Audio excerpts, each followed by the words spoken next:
1,000 better 1,000 stories. better 1,000 better stories. 1,000 better stories.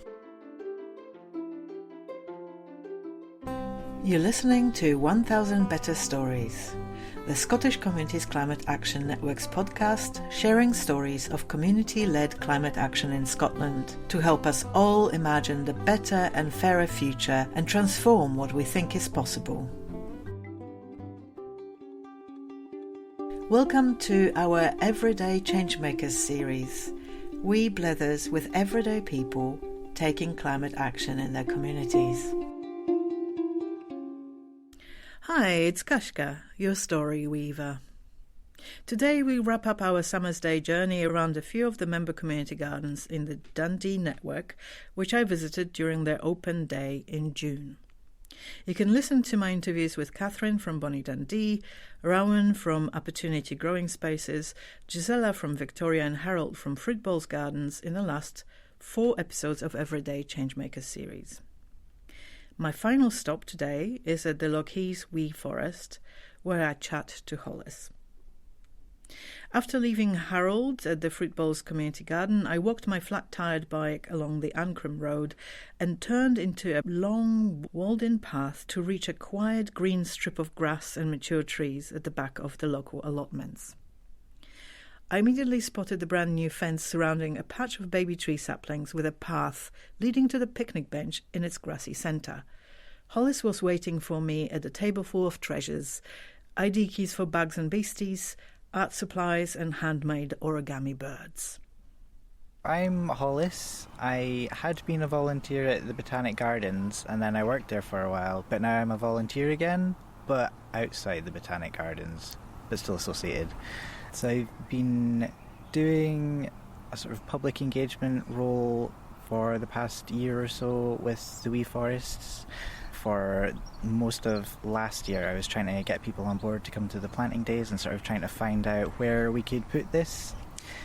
So that usually involves emailing a bunch of schools and counsellors and then emailing them again if they haven't responded in a while, and spending a lot of time looking at satellite images on Google Maps and going, we could put one there if nobody owns it. It's a tiny space. Can you tell me more about where we're sitting and what we're looking at here? So we got this planted in Lochee at the end of March, and that was exciting because the schools were really keen, and we had 3 different schools coming along and it was quite a hectic day, but the kids seemed to really enjoy it.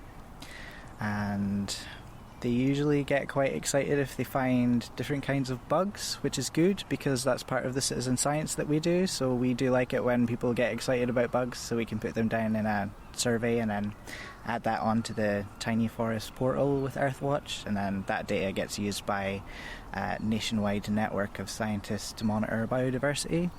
So hopefully we can do more of that over the summer. It's on a slope that was suggested to me by one of the local council workers because when it rains there's a lot of water runoff that gets puddled in people's back gardens down at the bottom of the slope, and it had been pointed out to me that there's a lot of willow trees within the population of mature trees surrounding here, and they're quite a good indicator of how much water there is in the soil. It was a good idea to put something like this in here because the more trees you plant that can sort of add on to efforts to control flooding issues in urban areas.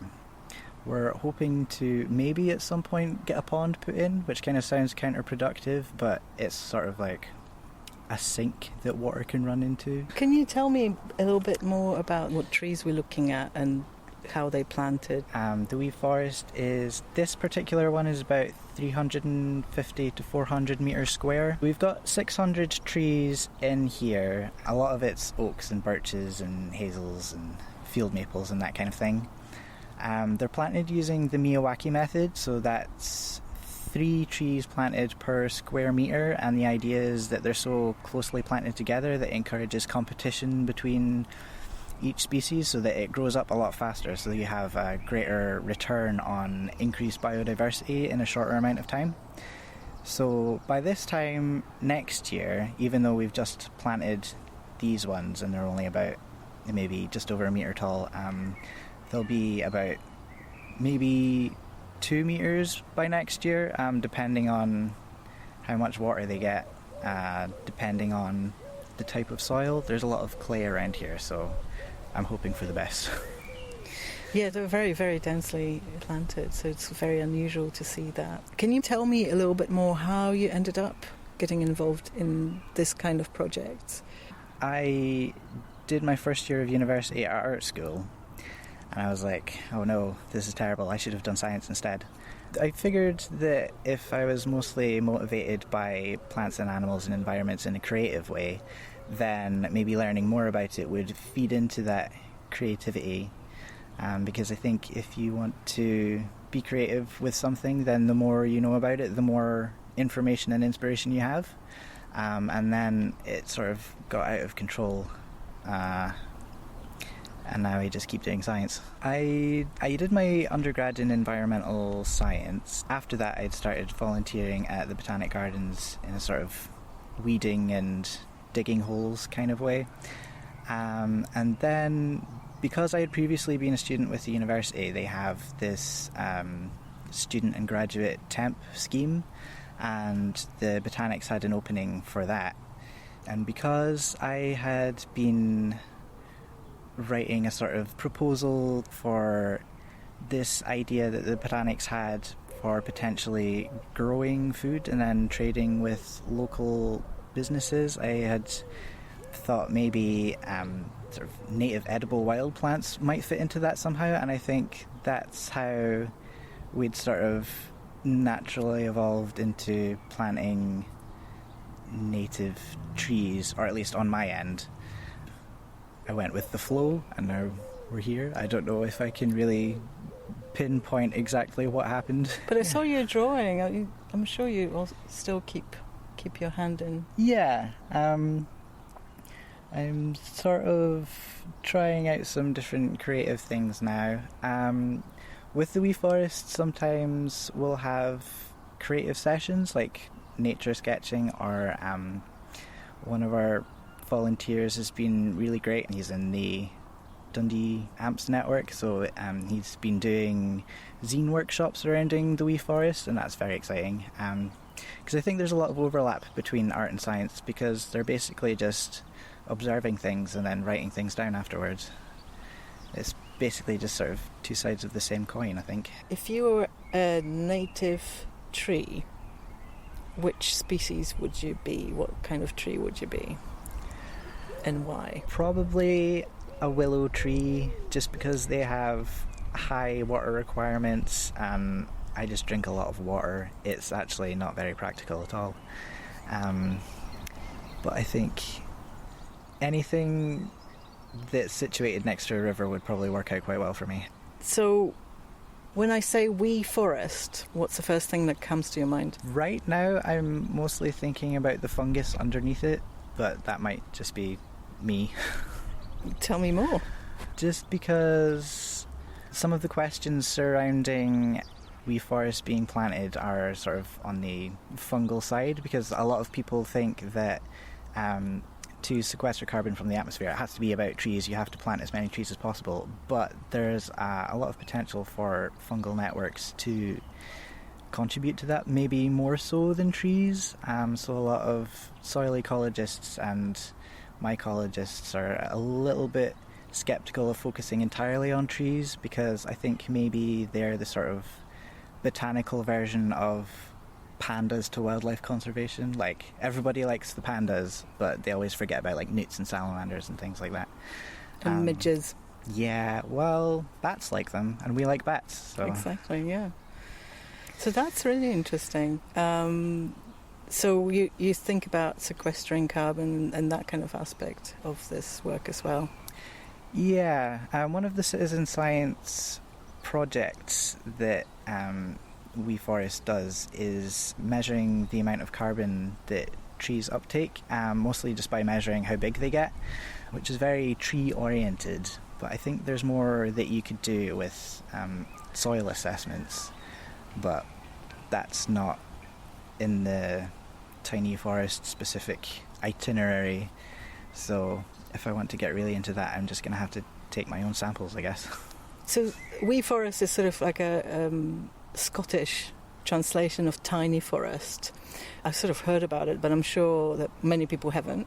So if you were to explain what that is from scratch to somebody that's just walked past you and never heard about it, what would you say? Well, it's based on the tree planting method popularized by Akira Miyawaki, the botanist in Japan. And then Shibendu Sharma is the guy who interned under Miyawaki and then brought it over to Holland and then throughout Europe, and now he runs this A-Forest company which does sort of a similar thing but in a sort of corporate landscape. So then Earthwatch has taken that up, and in the UK it's a national network of over 190 forests now. I think they're approaching 200. So they each have to be planted in a specific way, so you have to process the ground down to a metre. You have to have native trees only, 3 to a metre, and it has to be a minimum of 200 metres square, but then some of the more expansive ones, like there's no limit on the size that you can go up to, it just has to be a minimum of 200 metres. So that's why you'll hear a lot of people saying that it's tennis court size. So what's the thinking behind it? It depends on who you ask, I think. Personally, I think there is a focus on sort of nature education and biodiversity awareness and sort of encouraging people to get out in nature. I think other people would focus more on the health and well-being aspects of it, because originally the tiny forests were supposed to be partnered with a GP practice, and we've got 2 that were partnered with the older ones. Maybe not so much luck on the 2 newer ones, but we're always open for any green health ideas and activities, walking groups, or somebody suggesting yoga, or I don't know, I think you could get something really creative in that regard. But you were talking about biodiversity and flood protection and all that kind of stuff as well. Yeah, it's a bit of a jack of all trades kind of situation, I think. So putting lots of pressure on this tennis court size space with lots and lots of little baby trees. They'll grow up fast, they'll be fine. Where in the world are you happiest? I think maybe it depends on the time of day. Probably mostly in a field with a lot of trees nearby, but only if it's at like 9 p.m. in the summer, or if it's like 11 p.m. in the winter. But if it's a really clear night and you have like a full moon, it just sort of transforms the landscape with lighting. I think it's a completely different experience than a daytime walk, I think. What's been the biggest challenge in this project, and have you managed to overcome it, and how, if you can share it with people? Personally, I think maybe sort of advertising or making people aware that it's here, because I know that some of the spots are a little hard to find. Some of them are kind of tucked away, which I suppose helps protect them from maybe people who are a little bit too bored. So it's probably better for the trees that way, but also not great if you're trying to host an event. I don't know, maybe I just need to get bigger signs. Or you did suggest the 3 words, that might help. Yeah, and I think it's going to help being on the map alongside all the other gardens. Yeah. As part of this event, even though people might have not come here, but they would have heard about wee forests, and they're probably quite curious what they are. Last thing I ask everybody, it's sort of like an imagination exercise. We can think about the Wee Forest project, what these places would look like in 10 years' time if everything went perfectly and everybody did everything that they were supposed to do. And then share one memory from that future with our listeners. Well, in 10 years' time, it's going to be really densely grown. It's going to look a bit more like a thicket. So when we're sitting here at this bench in about 10 years, a lot of these trees will be sort of looming over the top, and it'll be quite sheltered and quiet, except for the birds. I mean, they're already quite loud, but I think they're going to get louder. So it's going to, I imagine, look a bit like a sort of leafy cavern, if that's a way to describe it. Yeah, I imagine it would kind of maybe make people feel like a sort of bunny rabbit going through the undergrowth. That's a nice way of thinking about it. What about the We Forest network at the larger scale? Because you obviously plugged into Earthwatch project and all that. What do you think it might achieve by then? Well, there's definitely a lot of research going into it. Scientists are interested in seeing how it's going to work out, both in terms of biodiversity and how it contributes to health and well-being in cities, how it adds on to people's access to green spaces and the impacts from that. So there's definitely going to be a lot of reading to be doing over the next few years. So do you see yourself as a We Forest expert by then? I don't know about expert, but I'll definitely have things to say. Great, that sounds really good. Unless you want to add anything? We like the bugs here. We do not squish the bugs here. They are our friends. I think maybe the work that we've been doing with schools coming out and kids flip up the biodiversity tiles and they get very excited about that, I think that kind of helps maybe instill in people the idea that not all bugs are out to get you. I know some people are a little scared, but it's fine. Yes, very much needed, because kids are sort of cooped up inside, aren't they? Yeah. I've got just handfuls of centipedes to hand them. Well, thank you so much for taking time to talk to me. Well, thanks for visiting. After I left Hollis and his wee forest, I plodded back into town, retracing my steps on foot and dragging my bike along with me. I was hot and I was thirsty, but I was also keen to make it in time for the community garden wheelbarrow exhibition at the Whoosh Gallery. Whoosh is a pop-up exhibition space in a car park next to Transition Dundee's West End community fridge. The exhibition was a lovely way of linking the Dundee's Art Night and the Garden Network Open Day with a generous support of the community fridge, which stayed open for the night.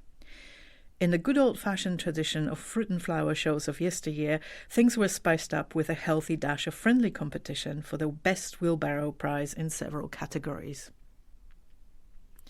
The event was a perfect celebration of the emergence of this network and the joy of coming together to be close to nature, to grow and share food, to fix carbon, to support diversity in human and non-human neighbourhoods, as well as their well-being.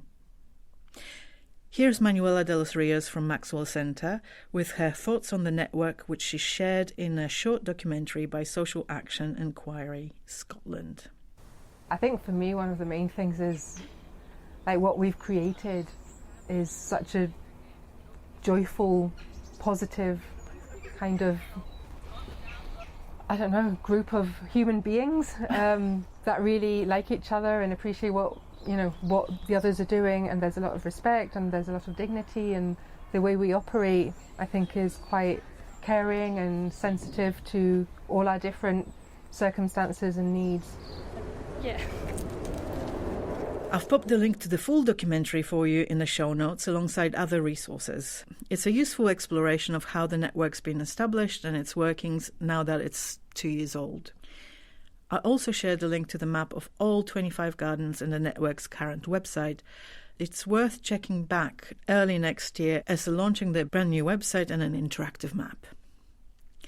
I'm not going to lie, looking back on this one day in June has really warmed my heart again.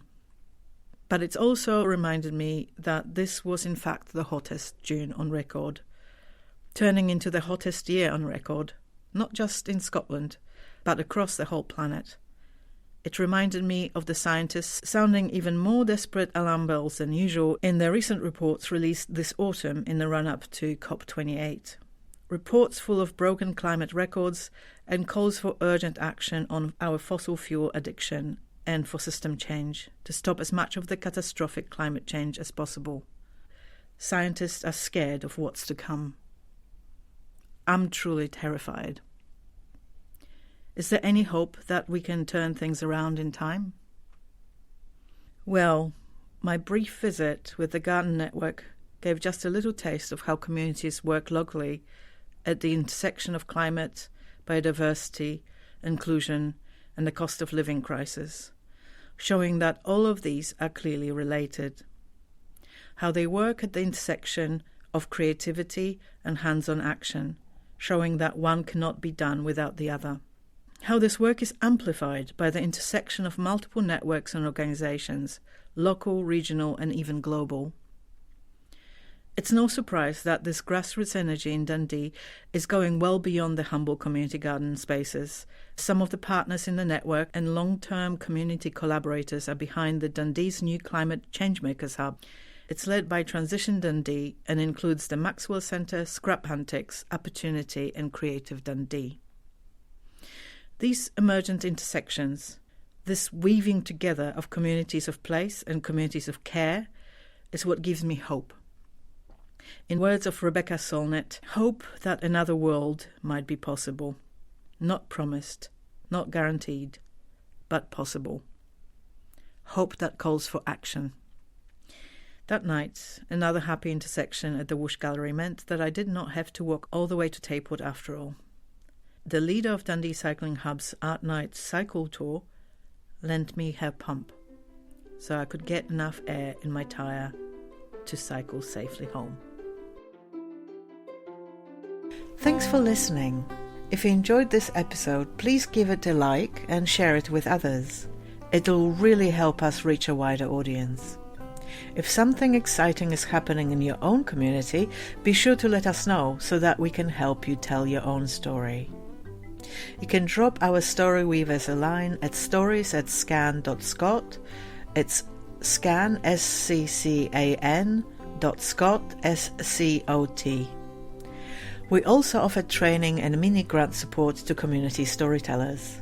To keep up to date with our offerings and everything Scan, check out our website at scan.scot or find us on Twitter, Facebook or Instagram, or simply sign up to the newsletter.